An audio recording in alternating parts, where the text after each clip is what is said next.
Celebrate చేసుకుంటున్నారు. కానీ social మీడియాలో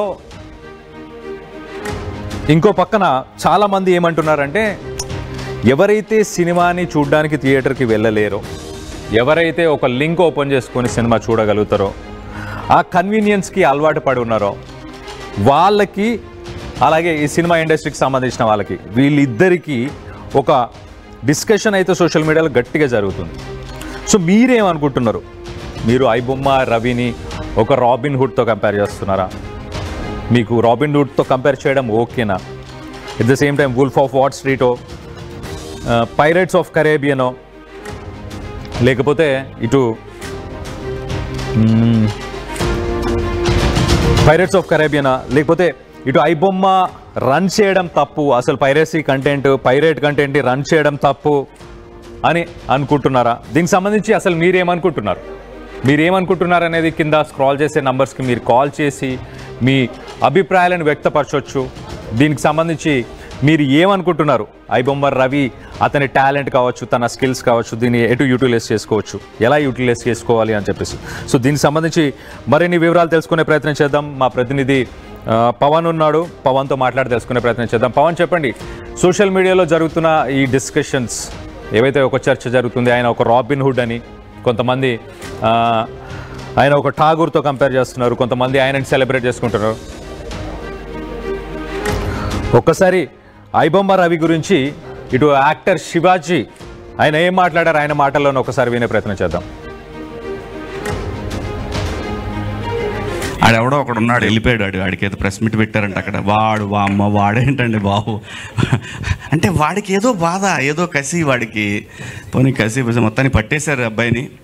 కానీ మంచి పనికి వాడుకోవాలని కోరుకుంటున్నా. అబ్బాయి అంత మంచి హ్యాకర్ అని విన్నాను. ఆడు దేశానికి ఉపయోగపడే మనిషిగా తయారైతే బాగుంటుంది. కనీసం ఇక్కడి నుంచి మారైనా సరే. టాలెంట్ ఎవరి సొత్తు కాదండి, అతను ప్రూవ్ చేశాడు. చేసింది చాలా దుర్మార్గమైన పని అయినా సరే అతని టాలెంట్ గురించి వింటుంటే వాడు నిజంగా ఒక దేశానికి పనికొస్తాడు కదా ఈ మనిషి, ఎక్కడన్నా సెక్యూరిటీ సిస్టంలో వాడు యూజ్ చేసుకోవచ్చు కదా ఇతన్ని అని అనిపించింది నాకు. కానీ తెలిసి తెలియని వయసు, ఖచ్చితంగా ఏదో డబ్బు లేని తనం ఇవన్నీ వెంటబడి అతని మైండ్లో ఇలాంటి ఒక ఆలోచన వచ్చి చాలామందికి ఇబ్బంది పెట్టాడు. చాలామందికి ఇబ్బంది, తనకు తెలియదు, చాలామందికి ఉపయోగపడుతున్నా అనుకున్నాడు. కానీ బట్ మనకంటూ ఒక రాజ్యాంగం, దానికి లోబడి అందరం బతకాలి కాబట్టి దాన్ని వదిలేశాడు. కానీ ఇక నుంచైనా అతను మారాలని కోరుకుంటున్నాను. ఆడెవడో రైట్, చాలా టాలెంటెడ్ పర్సన్ అని విన్నాను. తన టాలెంట్ని, స్కిల్స్ని వేరే దగ్గర యూటిలైజ్ చేస్తుంటే బాగుండు, తన అగ్రెషన్ని అదంతా వేరే దగ్గర యూటిలైజ్ చేస్తుంటే బాగుండు అని చెప్పేసి ఇటు శివాజీ కూడా ఒక స్టేట్మెంట్ ఇచ్చారు. దీని మీద ఇండస్ట్రీ నుంచి ఇంకొంతమంది, ఇటు రామ్ గోపాల్ వర్మ, అలాగే చాలా కామన్ పీపుల్ కూడా చాలా రెస్పాండ్ అయ్యారు. దీనిపై సోషల్ మీడియాలో కూడా చర్చ జరుగుతుంది. దీనికి సంబంధించి ఒక్కసారి మా ప్రతినిధి పవన్ ఉన్నాడు, పవన్తో ఒకసారి మాట్లాడిన తర్వాత వాటన్నిటిని చూసే ప్రయత్నం చేద్దాం. ఎస్ పవన్, సోషల్ మీడియా జరుగుతున్న చర్చ కావచ్చు, ఇటు శివాజీ చేసిన స్టేట్మెంట్ కావచ్చు, దీనిపై కూడా ఎంతో కొంత డిస్కషన్స్ జరుగుతున్నాయా సోషల్ మీడియాలో? ఏం జరుగుతుంది?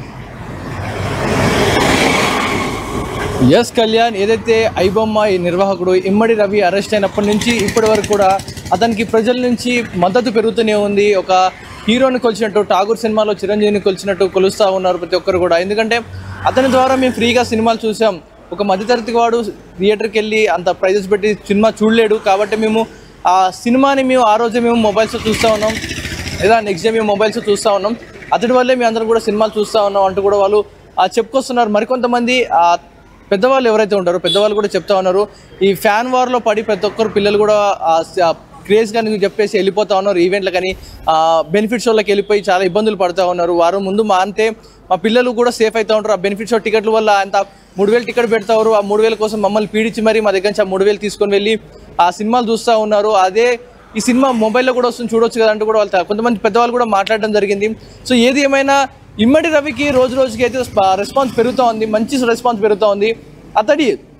అతడు చేసిన చదువు ఏదైతే ఉందో, హ్యాకింగ్ కోర్స్ ఏదైతే ఉందో, ఎథికల్ హ్యాకింగ్ ఏదైతే ఉందో, దాన్ని కొన్ని కారణాల వల్ల, తన ఆర్థిక ఇబ్బందుల వల్ల దాన్ని అధిగమించేందుకు తను ఈ పైరసీ భూతం వైపు వెళ్ళడం జరిగింది. అలాగే బెట్టింగ్ యాప్స్ వైపు వెళ్ళడం జరిగింది. దాన్ని కనుక సవ్యంగా వాడుకొని ఉంటే ఇప్పుడు ఈరోజు దేశానికి పనికొచ్చేవాడు అంటూ కూడా ప్రజలు మాట్లాడుతూ ఉన్నారు. ఎందుకంటే ఈరోజు రేపు పాకిస్తాన్పై సైబర్ వార్స్, బయో వార్స్ జరుగుతూ ఉన్నాయి. ఇతను కనుక మనం యూజ్ చేసుకుని ఉంటే, ఇతనుకున్న నాలెడ్జ్ని యూజ్ చేసుకుంటే మనం చైనాని ప్రతిరోజు తిప్పి కొట్టవచ్చు, వారికంటే దృఢమైన పోర్టల్స్ తయారు చేయొచ్చు. ఎందుకంటే ఇమ్మడి రవి మన తెలంగాణ పోర్టల్స్ కానీ, government portals, lawyer advocates portals ఇవన్నీ కూడా హ్యాక్ చేయడం జరిగింది. సర్వర్స్ని హ్యాక్ చేసి డాటా ఫైల్స్ని కలెక్ట్ చేశాడు. అంటే ఇంత సెక్యూరిటీగా ఉన్న గవర్నమెంట్ పోర్టల్స్ని హ్యాక్ చేశాడంటే అతను ఇంకా దేశాల వైపు, వేరే దేశాల వైపు మనల్ని కనుక అతను ఆయుధంగా మలుచుకుంటే ఇంకా బాగుపడతాడు, మన దేశం ఇంకా అభివృద్ధి చెందుతుందని కూడా ప్రజల అభిప్రాయం చెప్తా ఉన్నారు. ఎందుకంటే ఇతడు కనుక మన సైబర్ సెక్యూరిటీని ఇంకా బలంగా చేసే, అతని లూప్ హోల్స్ ఏవి ఉన్నాయో అతనికే తెలుసు. ప్రస్తుతానికి ఉన్న లూప్ హోల్స్ ఏవైతే ఉన్నాయో హ్యాక్ చేశాడు కాబట్టి అతనికి ఆ లూప్ హోల్స్ తెలుసు. అతన్నే కనుక సైబర్ సెక్యూరిటీగా పెట్టుకొని వాడి కంటే అతన్ని మన దేశాన్ని కాపాడే ఒక పౌరుడిగా మార్చవచ్చు అంటూ కూడా ప్రజల నుంచి మంచి స్పందన వస్తూ ఉంది. సో ఇమ్మడి రవిని వదిలిపెట్టాలి, దేశ రక్షణకై వాడాలి అంటూ కూడా చెప్తా ఉన్నారు. మరోవైపు ఈ సినిమాలని రేట్లు తగ్గించాలి, ఇమ్మడి రవి చేసిందే కరెక్ట్ అంటూ కూడా జనాల్లో రోజు రోజుకైతే ఆదరణ పెరుగుతూ వస్తుంది. Kalyan. Right Pawan, thanks for the latest update. ఇటు కామెంట్స్లో కూడా ఒకసారి మీ కామెంట్స్ చదివి వినిపించే ప్రయత్నం చేస్తావు. ఫస్ట్ కామెంట్ వచ్చేసి చాలా క్లియర్గా, ఇటు ఇండస్ట్రీకి సంబంధించిన వాళ్ళు టికెట్స్ని ఇటు 50 రూపీస్ నుంచి కానీ 100 రూపీస్ కానీ అందరూ ఎఫర్ట్ చేసేలాగా ఇలాంటి ఈ ప్రైసెస్ని ఎందుకు పెట్టట్లేదని చెప్పేసి కామెంట్ చేస్తున్నారు. సో ఎవరైనా కామన్ పీపుల్ కోసం ఫైట్ చేయాలి, ఈ క్వశ్చన్ని రేస్ చేయండి అని చెప్పేసి అడుగుతున్నారు. సో అలాగే నెక్స్ట్ కామెంట్ మనం చూస్తే కనుక ఇటు రీల్ ఠాగూర్, నేను చెప్తాను కదా, రీల్ ఠాగూర్ చిరంజీవి, రియల్ ఠాగూర్ ఐబొమ్మ అని చెప్పేసి కొంతమంది, అంటే రీల్స్లో అంటే సినిమాల్లో కనిపించే ఠాగూర్ చిరంజీవి కానీ రియల్ లైఫ్లో ఠాగూర్ ఐబొమ్మ రవి అని చెప్పేసి కొంతమంది కామెంట్ చేస్తున్నారు. సో మొత్తం మీద ఇటు కామెంట్స్ అలా చేస్తున్నారు. అసలు పైరసీ అనేది ఇంకా ఉండబోతుందా, పైరసీ అనేది ఉండడానికి రీజన్స్ ఏంటి అన్నదానిపై ఇటు ఆర్జీవి కూడా రెస్పాండ్ అయ్యాడు. ఆర్జీవికి సంబంధించింది కూడా మనం ఆ ట్వీట్ని కూడా చూసే ప్రయత్నం చేద్దాం. సో సోషల్ మీడియాలో ఏం పోస్టులు జరుగుతున్నాయి ఒక్కసారి ఆ పోస్టులన్నీ ఒక్కసారి చూసే ప్రయత్నం చేద్దాం, one after another. First one మనం ఒక్కసారి చూస్తే కనుక, Hyderabad police confirmed iBomma Ravi leaked Nani's hit 3. First hit 3 సినిమాకి సంబంధించిన ఆ సినిమాని ఫుల్ హెచ్డీలో ఒక 18 hours ముందే రిలీజ్ చేశారు, సినిమా రిలీజ్ కంటే ముందు. ఇటు నానికి సంబంధించిన హిట్ 3 సినిమాకి సంబంధించి ఒక్కసారి ఆ post, Hyderabad police confirmed iBomma Ravi leaked Nani's hit 3. So 18 hours ముందే, సినిమా రిలీజ్ అవ్వకముందే ఆ ప్రొడ్యూసర్స్ ఆ ప్రొడక్షన్ హౌస్కి సంబంధించిన సర్వర్స్ని హ్యాక్ చేసి ఫుల్ హెచ్డీ ప్రింట్ని రిలీజ్ చేశారు. దాని తర్వాత నెక్స్ట్ ఇమేజ్ ఒక్కసారి ఇటు ఐబొమ్మ రవిని కంపేర్ చేస్తూ కొంతమంది ఠాగూర్తో కంపేర్ చేస్తున్నారు.